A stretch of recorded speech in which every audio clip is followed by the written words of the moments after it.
Hi all. अभी हम लोग देखेंगे सीटेट 2024 दिसंबर का क्वेश्चन पेपर। तो उससे क्वेश्चन नंबर हम देखते हैं 48। राइट। तो सबसे पहला हम इस पे क्वेश्चन पे आते हैं। द क्वेश्चन हमसे कह रहा है the metallic solid cuboidal box of dimension 250 and 100 centimetre melted and recast into a solid cube. The difference between the surface area of two solids. मतलब हमसे ये कहना चाह रहा है, लाइक हिंदी में भी हम लोग यहाँ देख लेते हैं इसका, कि धातु के एक ठोस घनाभाकार बॉक्स जिसकी विमाएं 250 और 100 हैं को पिघलाकर एक ठोस घन के रूप में ढाला जाता है। तो दोनों ठोसों के पृष्ठीय क्षेत्रफल का अंतर बताना है, मतलब सरफेस एरिया का डिफरेंस बताना है हमको। लेकिन उसके लिए हमको पहले क्या करना पड़ेगा कि हमको क्यूब की डायमेंशंस चाहिए। राइट। तो इसके कंसेप्ट कौन सा यूज करेंगे, क्या क्या डिटेल्स हैं, उसको हम पूरा डिटेल में अंडरस्टैंड करते हैं, क्वेश्चन को कैसे प्रोसीड करना है, लाइक स्टेप्स क्या हैं। और जब हमको वो प्रोसीड समझ में आ जाता है कि स्टेप्स क्या हैं, तो हम क्विकली कोई भी क्वेश्चन सॉल्व कर पाते हैं। अब जैसे इसमें क्या हो रहा है कि क्यूबोइड लाइक घनाभ से हम घन की तरफ जा रहे हैं। ठीक है ना। तो लाइक घनाभ में अलग अलग एलवीएच होता है, लाइक आपकी डायमेंशंस, और घन में सारी डायमेंशंस इक्वल होती हैं। लेकिन एक से दूसरा बना रहे हैं तो उसमें कौन सी डायमेंशन सेम रहेगी वो समझना जरूरी है, तभी हम इसकी डायमेंशन निकाल पाएंगे, एलवीएच। ठीक है ना। तो हम आगे बढ़ते हैं। तो लेट्स एज्यूम ये मेरा एक घनाभ है जिसकी की लेंथ मेरी 200 है, विड्थ मेरी आपकी 50 है, और हाइट मेरी 100 है, यहाँ पे गिवन है मेरे को। ठीक है ना। अब उसके बाद हम लोग देखते हैं, लाइक कंसेप्ट इसमें क्या यूज करेंगे, कि the principal that the total volume of the system remains constant. ठीक है, इवन इफ द शेप और डेंसिटी, लाइक शेप मतलब जैसे अभी घनाभ से हम घन बना रहे हैं, और density of the substance with in it changes, like कोई भी वॉल्यूम जो है वो सेम रहेगा, provided no substance is added और रिमूव। ठीक है ना। तो इसका जो वॉल्यूम है वो सेम रहेगा, लाइक घनाभ का और घन का। तो वहां से हम लोग क्या निकालेंगे, घन की डायमेंशन।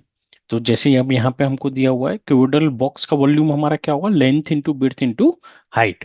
तो फिर उसकी वैल्यू हमने यहाँ पे पुट कर दी 250 एंड 100 सेंटीमीटर, जो कि हमको गिवन था। और उसको हमने जब मल्टीप्लाई किया तो ये आपका 10 to the power 6 centimetre cube. Unit का भी आप समझेंगे कि देखिए यूनिट आपस में क्या हो रही है, मल्टीप्लाई, इसीलिए यहाँ पे सेंटीमीटर क्यूब। करेक्ट। अब क्या हो रहा है, हमने ये बना दिया घन।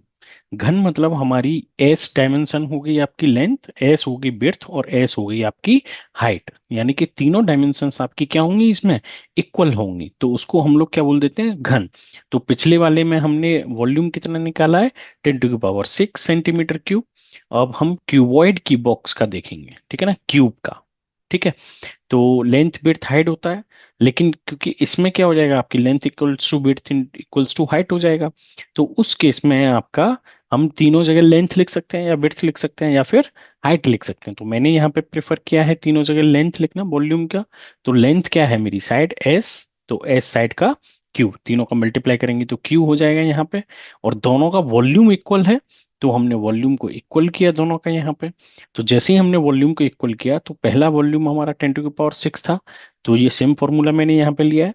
तो side equals to 10 to the power 3 equals to cuboidal box, 10 to the power 6 का ये आ गया। तो साइड की पावर हमने इसका क्यूब रूट का मतलब होता है 1/3। ठीक है ना। तो 1/3 के रेस्पेक्ट में हमने इसको किया, तो इसका आंसर आ जाता है, साइड जो मेरी निकल के आएगी घन की साइड, वो आपकी कितनी निकल के आएगी, वो आएगी 100 सेंटीमीटर। ठीक है ना। हमने घनाभ की जो डायमेंशंस दे रखी थी उससे हमने घन की डायमेंशन निकाल ली साइड, क्योंकि घन में तो सारी साइड बराबर होती हैं। किससे निकालनी, वॉल्यूम के रिलेशन से। क्यों, क्योंकि घनाभ से घन जा रहे हैं तो वॉल्यूम चेंज नहीं होगा, बाकी डायमेंशन चेंज हो जाएंगी। ठीक है ना। तो अब हमने ये घन बना लिया, तो हम अब जहाँ बाकी की सरफेस एरिया की कैलकुलेशन ले लेते हैं यहाँ पे। तो घनाभ की सरफेस एरिया की कैलकुलेशन का फॉर्मूला क्या होता है, 2 into length into width plus width into height plus height into length. Correct. तो हमने सारी वैल्यूज रख दी यहाँ पे वापस से, और जब हमने इसको कैलकुलेट किया तो आंसर आ गया मेरा 70,000 सेंटीमीटर स्क्वायर। ठीक है ना। अब हम घन की कैलकुलेट कर लेंगे। तो घन की जब हमने कैलकुलेट की तो 2 इंटू 3, 3 क्यों लिखा मैंने यहाँ पे, क्योंकि same formula 2 into L B plus L W plus W H plus H L, right. लेकिन L equals to W equals to H होता है, हमारा सारा का सारा डायमेंशन इक्वल हो जाती हैं। तो जब डायमेंशन इक्वल हो जाती हैं तो 3 टाइम्स वो सम हो जाएगा। ठीक है, आपको ये फॉर्मूला समझाने के लिए मैंने यहाँ पे लिखा है। अदरवाइज आप 6 times of L into W कर लो, या फिर 6 टाइम्स ऑफ 100 इंटू 100, क्योंकि इसकी साइड्स आपस में क्या है, इक्वल। कई जगह पे L equals to S square भी आप लिख सकते हो, मैंने डिटेल्ड में थोड़ा इसीलिए लिखा है कि आपको सारा समझ में आए। ठीक है ना। तो यहां से फिर हमने देखा तो इसका सरफेस एरिया कितना आ गया क्यूब का, 60,000। तो यहाँ पे इफेक्टिवली दोनों का डिफरेंस हमको निकालना था। तो क्यूबॉइड का बॉक्स का सरफेस एरिया माइनस क्यूब का बॉक्स का सरफेस एरिया। ठीक है। तो दोनों का आंसर जो मिला के आया वो आया मेरा 10,000। तो इफेक्टिव आंसर हमारा कौन सा हो गया इसमें। अब हम सबसे पहले मेन साइट्स पे, लाइक 10,000 मतलब हमको कोई ऑप्शन दिया हुआ था यहाँ पे, तो ये ऑप्शन मेरा फोर्थ ऑप्शन है। तो आंसर कौन सा हो जाएगा यहाँ पे सही, मेरा फोर्थ ऑप्शन मेरा सही आंसर होगा। ठीक है ना। कोई डाउट हो तो आप पूछ लीजिएगा। Thank you.